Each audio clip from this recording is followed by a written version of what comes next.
right, have and have not fans. Some might consider this, the resurrection, if you will, of have and have not videos on this channel because if Loving You Is Wrong has taken the channel by storm in the past week or so. But just know that yes, I mean the trailer we got a little over a week ago about the show returning May 7th. The trailer breakdown video is almost at 50,000 hits, so thanks so much for that. And there are still plenty of breakaway videos for me to do from that trailer. But if you go back to that trailer, it was almost an hour long. When the trailer dropped, I took the time to put all the scenes in somewhat of an order or grouping. And if you go to that trailer breakdown video, you will see that I literally try to break down everything there was about it. So that's why I really haven't been in a rush to do like, hey, here are 30 videos based off that one trailer, because in that trailer breakdown, I literally put everything I knew about the show as well as my predictions in one mega video. So that's why I haven't been doing videos so quickly, as well as If Loving You Is Wrong literally being the thing to talk about. I got bills, folks. I got to get these views. So in this particular video, I mean, I think the title might be Will Hannah Cut Jim? Will Hannah Stab Jim? What's going on? I think that I'm not really going to talk about, is she going to stab him?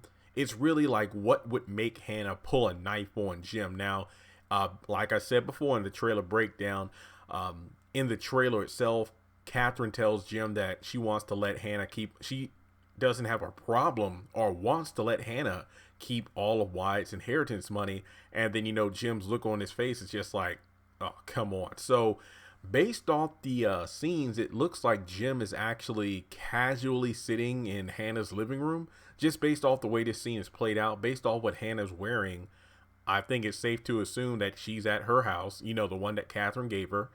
And Jim is just casually sitting on the couch or in her bedroom for all I know. Well, I think it might be actually, no. It's definitely living room based off the scenery.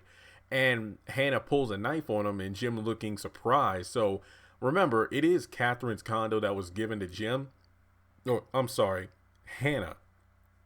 And with Jim being Jim, it wouldn't surprise me if he wouldn't have a way to get a key or just break in himself, whatever the case may be. And, it seems like Benny comes in, beats the crap out of him. Jim gets dragged out and thrown into the, on the sidewalk. But I want to talk about the knife in particular. Now, we know that Hannah said that if Jim threatened or did anything else to her children, then she would kill him.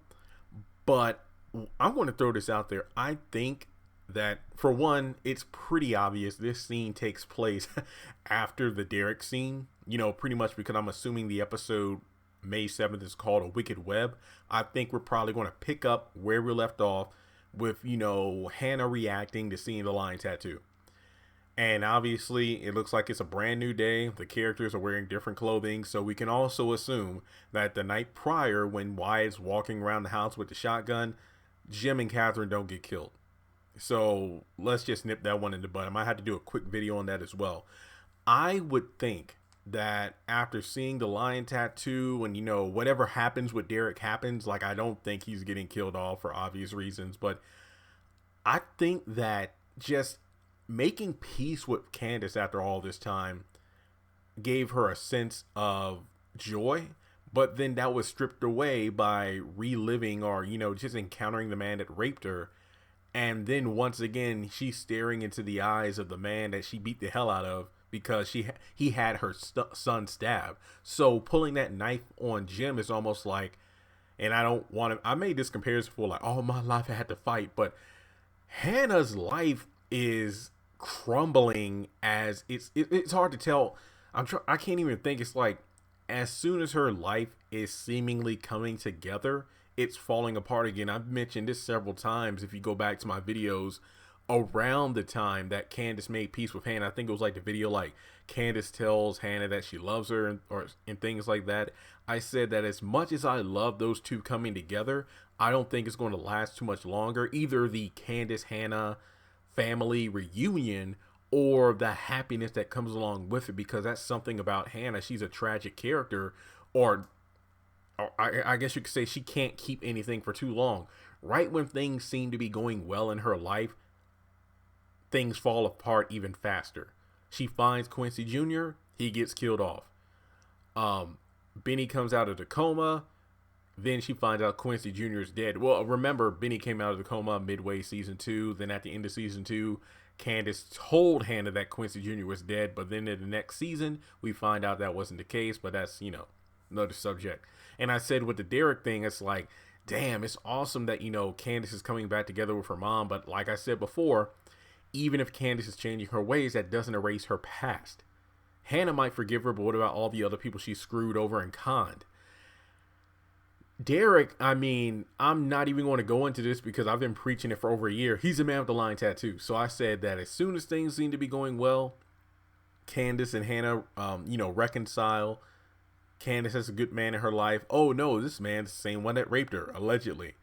It's not going to be good. So I feel like, if anything, Hannah's going to be...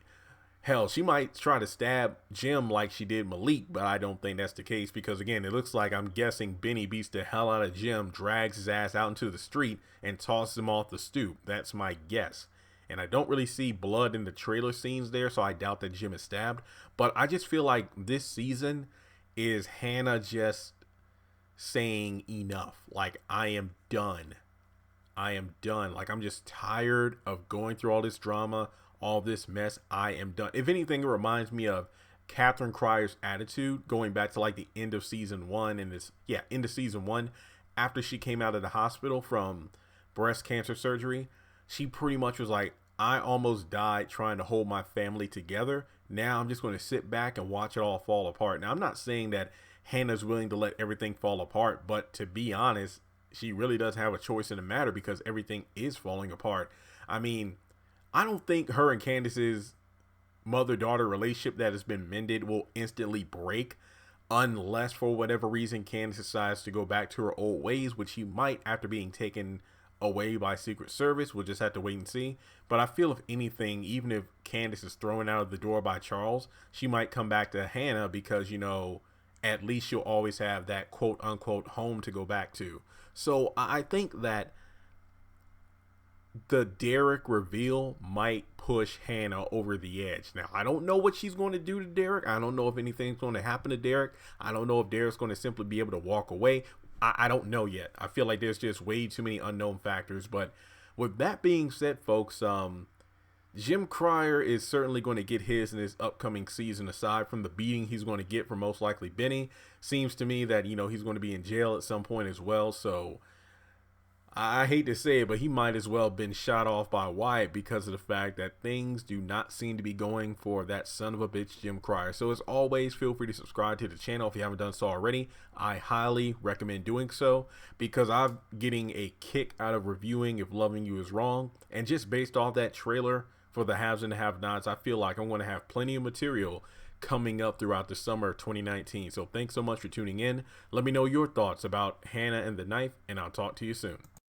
Congratulations on making it to the end of this video. If you like what you just saw, make sure to hit the thumbs up button, or if you have anything you would like to add to the video, make sure to leave your thoughts in the comment section below. If you want to keep up with me on social media, go to the description box. All of my links for social media are right there. Also, if you feel like you would like to donate to the channel, make sure to click on the link to PayPal. Any amount helps. $1, $5, $20. As a full-time YouTuber, any support from my fans really does mean a lot to me. Finally, make sure to hit the subscribe button as well as the bell notification icon. That way you're kept up to date on any new content I post to the channel. Once again, thank you so much for tuning in, and I'll talk to you in the next video.